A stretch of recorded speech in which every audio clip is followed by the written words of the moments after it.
Praise అలా good morning అండి. ఎలా ఉన్నారు? మరి క్రిస్మస్ సీజన్లో ఒక్కొక్క 2 రోజుల్లో మనందరూ కూడా క్రిస్మస్ సెలబ్రేషన్ చేయబోతున్నాం. చాలామంది సెమీ క్రిస్మస్ అలాగనే చాలా చోట్ల చేస్తున్నారు. God bless you.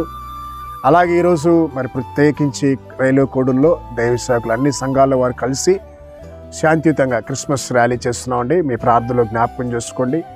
ఒకవేళ వీలుంటే కోడూరు పరిసర ప్రాంత ప్రజలు ఉన్నట్లయితే మాతో పాల్గొనండి. రండి కలిసి దేవుని వాగ్దానం చదువుకుందాం. లూకా సువార్త 2వ అధ్యాయం 14వ వచనం. సర్వోన్నతమైన స్థలంలో దేవునికి మహిమయు, ఆయనకి ఇష్టలైన మనుషులకు భూమి మీద సమాధానం కలుగునుగాక. ప్రియులరా, దేవుడు ఎవరికి సమాధానం ఇస్తాడంటే ఆయనకి ఇష్టలైన వారికి. ఎవడికి పడితే వాడికి సమాధానం ఇవ్వడండి. కాబట్టి క్రిస్మస్ దినాల్లో ఉన్న మనందరూ కూడా, నీవు ఒకవేళ దేవునికి ఇష్టంగా ఉన్నావా, ఇంకా నీ యొక్క హృదయంలో దేవునికి ఇష్టం లేని ఏదైనా ఉన్నదంటే తీసిపడేయండి.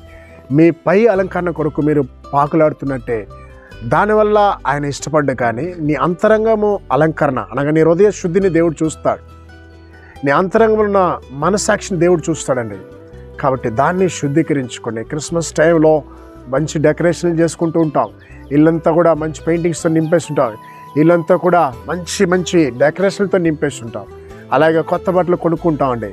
కానీ వీటిని బట్టి దేవుడు ఇష్టపడ్డా, కానీ నీ హృదయ అంతరంగము దేవునికి ప్రియంగా ఉండాలి, హృదయ శుద్ధిగా ఉండాలి. కాబట్టి నీలో ఎవరి మీద ద్వేషం ఉండకూడదు, ఇంకనూ క్షమించలేని మనసు ఉండకూడదు, ఇంకనూ నీ యొక్క భర్తని చేరదీసలేని మనసు నీకు ఉండకూడదండి, ఇంకనూ నీ భార్యని ప్రేమించలేని మనసు నీకు ఉండకూడదు. కాబట్టి ఎంతోమంది అత్త కోడల్ని క్షమించకుండా బ్రతుకుతున్నది. అది నిజమైన క్రిస్మస్ కాదమ్మా.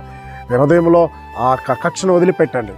కాబట్టి దేవుడు మిమ్మల్ని, మీ కుటుంబాలని దీవించిన గాక. మహాగణుడా, పరిశుద్ధమైన తండ్రి, సర్వాధికారి, క్రిస్మస్ దినాల్లో ఎంతోమందినైనా సెలబ్రేషన్ అయినా సెమీ క్రిస్మస్ చేసుకుంటున్నాగా వారికి మీరు తోడునండి. ఈ అనాథ పిల్లల ప్రభా దిక్కులేని వారికి అయా మీ ప్రేమను చూపించడానికి కృప దయచేయని ప్రార్థిస్తున్నాను. ఉదయకాలం అనారోగ్యంతో ఆకలితో అలమటిస్తున్న బిడ్డల్ని సహాయం చేయమని, అయా ఎక్కువగా వైరల్ ఫీవర్నైనా జ్వరాలతో బాధపడుతున్నారు ప్రజలు, వారిని ముట్టి బాగు చేయమని యేసు నామములో ప్రార్థిస్తున్నాం తండ్రి. ఆమేన్.